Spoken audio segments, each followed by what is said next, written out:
काम शुरू किया बेसिकली छोटा सा 2 समोसे से, समोसे बेचकर। आनियन भुजिया जो होती है प्याज की, वो भी इन्होंने बनानी शुरू की और वो बहुत कमाल प्रोडक्ट्स इनकी चल पड़ी। 1992 में इन्होंने बाकायदा फ्रोजन प्रोडक्ट्स बेचना शुरू कर दिया, यानी कि उसके साथ, वो समोसों के साथ और बेशुमार, यानी कि बहुत बड़ी एक लाइन, फूड लाइन जो है इनकी वो बन गई। इन्होंने और फैक्ट्री, अपनी फैक्ट्री के बराबर में एक और फैक्ट्री इन्होंने रेंट पे ली और अपनी फैक्ट्री को एक्सपेंड कर दिया।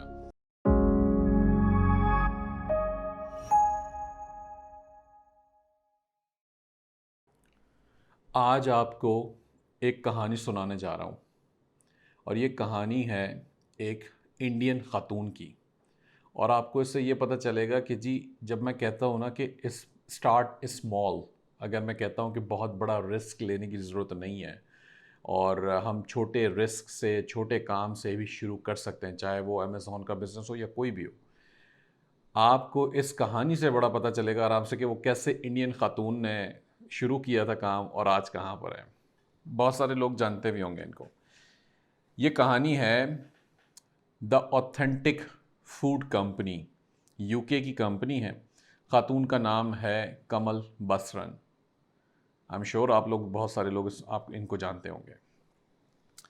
1985 में, 1985 में इन्होंने एक कंपनी शुरू की। सिर्फ कंपनी क्या थी, काम शुरू किया बेसिकली छोटा सा 2 समोसे से, समोसे बेचकर। पहले इन्होंने कहीं से समोसे लिए, बेचे कुछ, तो इनको बड़ा एक उसका गंदा सा कोई टेस्ट था, उसका कोई रिस्पांस बहुत अच्छा नहीं मिला।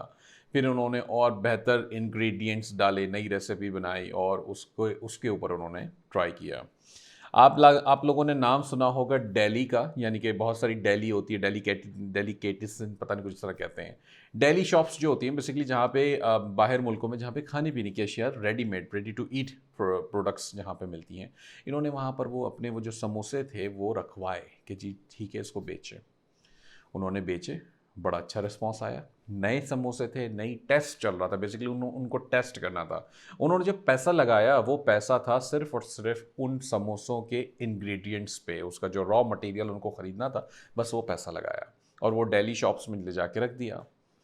डेली शॉप्स वालों ने बेचे, अच्छे बेचे और ज़्यादा ऑर्डर्स आने लगे। यानी कि ये अगर एक दिन बनाती, शाम को प्रिपेयर करती, सुबह दिल्ली में बेचती, भेजती अपने ऑर्डर्स को, वो मॉर्निंग में ही, सुबह ही सुबह वो उनकी इन्वेंट्री, ये जो समोसों की इन्वेंट्री थी, वो ख़त्म हो जाती।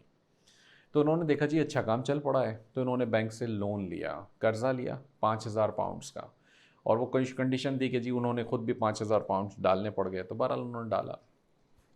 वो लोन से फिर इन्होंने आगे एक वर्क स्पेस खरीदा, सॉरी रेंट पे लिया, 900 स्क्वायर फीट के आसपास का कुछ, और वहाँ पे एक दो लोग और अपने साथ शामिल किए और इन्होंने ये बिज़नेस शुरू कर दिया। इन्होंने आनियन भुजिया जो होती है प्याज की, वो भी इन्होंने बनानी शुरू की और वो बहुत कमाल प्रोडक्ट्स इनकी चल पड़ी।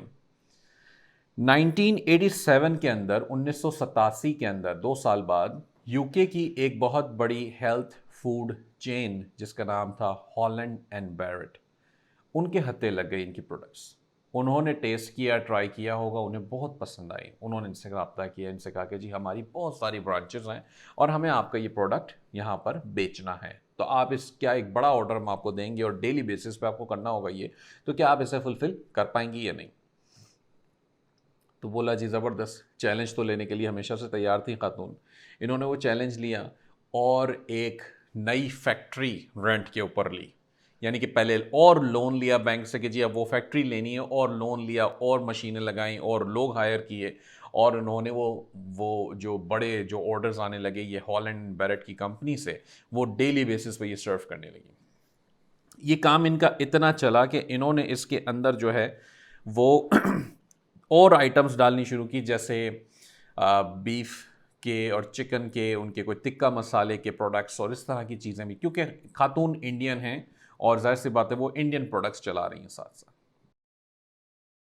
1992 में इन्होंने बाकायदा फ्रोज़न प्रोडक्ट्स बेचना शुरू कर दिया, यानी कि उसके साथ, वो समोसों के साथ और बेशुमार, यानी कि बहुत बड़ी एक लाइन, फूड लाइन जो है इनकी वो बन गई। इन्होंने और फैक्ट्री, अपनी फैक्ट्री के बराबर में एक और फैक्ट्री इन्होंने रेंट पे ली और अपनी फैक्ट्री को एक्सपेंड कर दिया। ये खातून की स्टोरी आपको मैं इसलिए सुना रहा हूं कि आपको ये पता चले कि छोटे से समोसे सिर्फ बेच के कोई कैसे इतना बड़ा बन सकता है। 2 फैक्ट्रियां 92 के अंदर इन्होंने लगा ली। 85 से शुरू हुआ काम, 7 साल के अंदर ये स्टेटस था। अब और आगे स्टोरी आपने सुननी है, और आगे स्टोरी इनकी ये है कि आज की तारीख में इनके पास तकरीबन 160 या उससे थोड़े से ज़्यादा एम्प्लॉयज़ हैं यूके में। जहाँ से इन्होंने काम शुरू किया वो चशायर का कोई इनका स्टेट है। और इस वक्त इनकी सालाना रेवेन्यू जो है वो $54 मिलियन। कितना? $54 मिलियन सालाना इनकी रेवेन्यू है। वो समोसे वाली कंपनी जो आज $54 मिलियन से ज्यादा का रेवेन्यू, ये इंटरनेट के ऊपर मौजूद है, आप वेरीफाई कर सकते हैं। Entrepreneurship of the year eight Asian women of achievement 2011 में इनको इसका अवार्ड भी मिला है, कमल बसरन को। आप इनकी स्टोरी ज़रूर चेक कीजिएगा, पढ़िएगा, गूगल कीजिए, आपको इनकी इन्फॉर्मेशन मिल जाएगी। कहने का मकसद यह है कि you can always start small. बहुत छोटी कंपनी, बहुत छोटा काम आप शुरू कर सकते हैं। ज़रूरी नहीं है कि कोई आपसे कह दे कि जी बजट आपको चाहिए $20,000 $40,000 का और उससे उससे ज़्यादा का, तो आप अपने ख्वाब को मार दें, आप किल कर दें, नहीं जी मेरे बस की तो बात ही ना है। ऐसा नहीं होता। आप कोई भी काम करें, ज़रूरी नहीं है कि मैं अमेज़ॉन की बात करूं, आप कोई भी काम करें।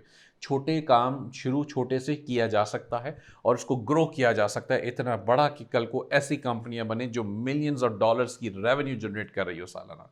तो इनकी स्टोरी को ज़रूर चेक कीजिएगा डिटेल के अंदर। बहुत शुक्रिया। अस्सलाम वालेकुम।